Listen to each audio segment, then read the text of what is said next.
Sorry कचहरी pump चौक है, यहाँ पे किसान है जो महंगाई के खिलाफ एहतजाज कर रहे हैं। मेन रोड है उसको ब्लॉक कर दिया गया। वापटा के खिलाफ शदीद नारेबाजी जारी है। मेरे पास आप देख सकते हैं सैकड़ों की तादाद में किसान मौजूद हैं जो अपने बिल हाथ में लिए गवर्नमेंट के खिलाफ एहतजाज कर रहे हैं। मजीद किसानों से बात करते हैं, उनके क्या मुतालबात हैं, हुकूमत उनके मुतालबात क्यों नहीं मान रही। जी सर क्या कहना चाहेंगे, आप क्यों एहतजाज कर रहे हैं? सर बत्ती तो आदि को नहीं, फिर बारिशां पैंदियां रही ने, 2 लाख बिल आ गया जी 5 दिनों का। तो कितों अं तारीए ना कोई फसल विकती तो अं की करिए भी अं एहतजाज ही करना। और चलो जुंडा का जो पैना है वो तो पैना ही पैना है, वो तो अं देना जो सानू टैक्स तुनेगा नहीं वो टैक्स लगाया गया। आपका मुतालबा है कि उसको खत्म किया जाए, जो जुंडा है वो तो अं देना ही देना। जी आप क्या कहना चाहेंगे इस हवाले से? ये पिछले 6 महीने से जी ये सानू बिल पा रहे ने, उनके 4 चीज़ां पा रहे ने जी। ओवर रीडिंग पा रहे ने, जेडे टैक्स एक्स्ट्रा पा रहे ने, और प्लस जो ना सानू फ्यूल प्राइस पा रहे ने, असी पे की जा रहे हैं जी। हुण इस महीने इन्होंने अखीर कर दी है कि उन्हें ज्यादती है कि बारिशों की वजह तो साड़ियाँ मोटरां बिल्कुल नहीं चलियां जी। बारिशों की वजह तो मोटरां बिल्कुल नहीं चलियां। इन्होंने सानू रीडिंग भी ओवर, जिन्हें 5000 मोटर ने यूनिट अगर कंजम्पशन है, इन्होंने सानू 9000 यूनिट पाईता है।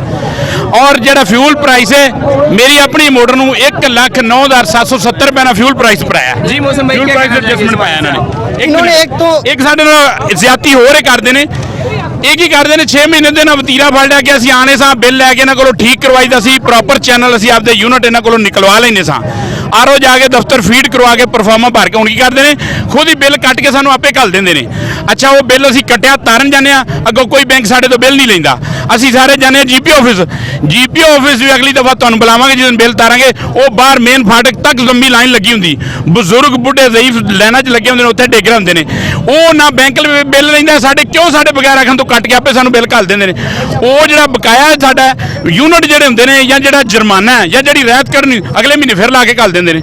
असी हूँ पहले एक्सीजन के दफ्तर गए, उत्थे शेख हबीब साहब भी आए ने, एक्सीजन साहब ने बैठ के टेबल से डायलॉग किया, लेकिन उन्होंने सानू बस यकीन नहीं करवाई, आए मैं कर दिता है जी, कर देने आरो के दफ्तर फीड हो जाएगा, कर देंगे।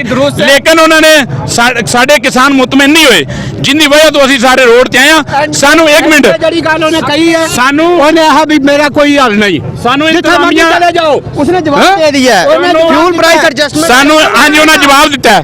सानू बिल कौन करेगा? अल्लाह दे बंदो वापटा दे बिल ही तार के जांदे। तुसी कदों तक एहतजाज कदों तक रोड बंद कीती रखोगे? ਅਸੀਂ जब तक सानू 6 महीने तक ਅਸੀਂ 6 महीने तक इमरान खान ने सिर्फ कफन लाया सी।